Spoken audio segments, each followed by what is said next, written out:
ರಾಜ್ಯದಲ್ಲಿ ಈವರೆಗೆ ವರದಿಯಾದ digital arrest ಪ್ರಕರಣಗಳಲ್ಲಿ ಇದು ಅತಿ ದೊಡ್ಡ ಮೊತ್ತದ ವಂಚನೆಯಾಗಿದೆ. ಇಂದಿರಾನಗರ ನಿವಾಸಿಯಾಗಿರೋ ಐಟಿ ಕ್ಷೇತ್ರದ ಹಿರಿಯ ಉದ್ಯೋಗಿ ಈ ಸೈಬರ್ ವಂಚನೆಗೆ ಬಲಿಯಾಗಿದ್ದಾರೆ. ಸಂತ್ರಸ್ತೆ ನೀಡಿದ ದೂರಿನ ಆಧಾರದ ಮೇಲೆ ಪೂರ್ವ ಸೈಬರ್ ಕ್ರೈಂ ಠಾಣೆ ಪೊಲೀಸರು ಪ್ರಕರಣ ದಾಖಲಿಸಿಕೊಂಡು ತನಿಖೆ ಕೈಗೊಂಡಿದ್ದಾರೆ.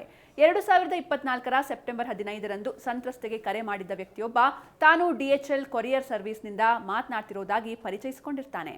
ಮುಂಬೈನ ಅಂಧೇರಿಯ ಡಿಎಚ್ಎಲ್ ಕೇಂದ್ರದಿಂದ ನಿಮ್ಮ ಹೆಸರಿಗೆ ಬಂದಿರೋ ಪಾರ್ಸೆಲ್ನಲ್ಲಿ 3 ಕ್ರೆಡಿಟ್ ಕಾರ್ಡ್ಗಳು ಜೊತೆಗೆ 4 ಪಾಸ್ಪೋರ್ಟ್ಗಳು ಮತ್ತು ಎಂಡಿಎಂಎ ಡ್ರಗ್ಸ್ ಇವೆ ಅಂತ ಹೇಳಿದ್ದಾನೆ. ಬೆಂಗಳೂರಿನಲ್ಲಿ ವಾಸಿಸ್ತಾ ಇರೋ ತನಗೂ ಆ ಪಾರ್ಸೆಲ್ಗೂ ಸಂಬಂಧ ಇಲ್ಲ ಅಂತ ಮಹಿಳೆ ಹೇಳಿದಾಗ, ಪಾರ್ಸೆಲ್ ಮೇಲೆ ನಿಮ್ಮ ಮೊಬೈಲ್ ಸಂಖ್ಯೆ ಇರೋದ್ರಿಂದ ಇದು ಸೈಬರ್ ಅಪರಾಧವಾಗಿದೆ, ಸೈಬರ್ ಸೆಲ್ಗೆ ವರದಿ ಮಾಡಿಕೊಳ್ಳಿ ಅಂತ ಸಲಹೆ ನೀಡಿ ಮತ್ತೊಬ್ಬ ವ್ಯಕ್ತಿಗೆ ಕರೆಯನ್ನ ವರ್ಗಾಯಿಸಿದ್ದಾನೆ. ಆ ವ್ಯಕ್ತಿ ತಾನು ಸಿಬಿಐ ಅಧಿಕಾರಿ ಅಂತ ಪರಿಚಯಿಸಿಕೊಂಡಿದ್ದಂತೆ.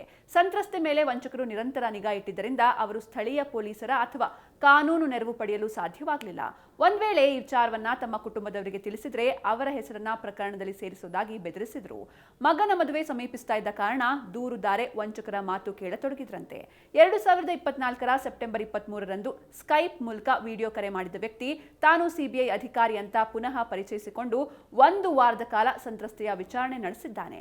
ಆರ್ಬಿಐನ ಫಿನಾನ್ಷಿಯಲ್ ಇಂಟೆಲಿಜೆನ್ಸ್ ಯೂನಿಟ್ಗೆ ನಿಮ್ಮ ಆಸ್ತಿಯ ವಿವರಗಳನ್ನು ಘೋಷಿಸಬೇಕು, ತನಿಖೆಯ ಭಾಗವಾಗಿ ನಿಮ್ಮ ಬ್ಯಾಂಕ್ ಖಾತೆ ಪರಿಶೀಲಿಸಬೇಕಿರುವ ಕಾರಣ ಹಣವನ್ನ ವರ್ಗಾವಣೆ ಮಾಡಬೇಕು, ಪರಿಶೀಲನೆ ಬಳಿಕ ಹಣವನ್ನ ವಾಪಸ್ ನೀಡಲಾಗುತ್ತೆ ಅಂತ ಹೇಳಿದ್ದಾನೆ.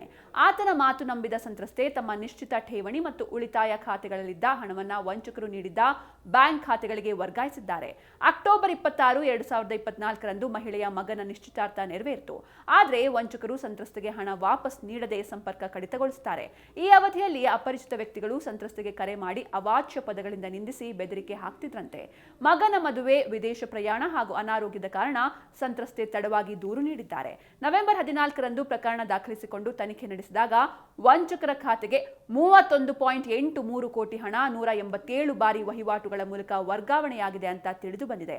ಇದು ದೊಡ್ಡ ಮೊತ್ತದ ವಂಚನೆ ಪ್ರಕರಣವಾಗಿರೋ ಕಾರಣ ಇದನ್ನ ಸಿಐಡಿಗೆ ವರ್ಗಾಯಿಸುವ ಸಾಧ್ಯತೆ ಇದೆ ಅಂತ ಅಧಿಕಾರಿಗಳು ಮಾಹಿತಿ ನೀಡಿದ್ದಾರೆ.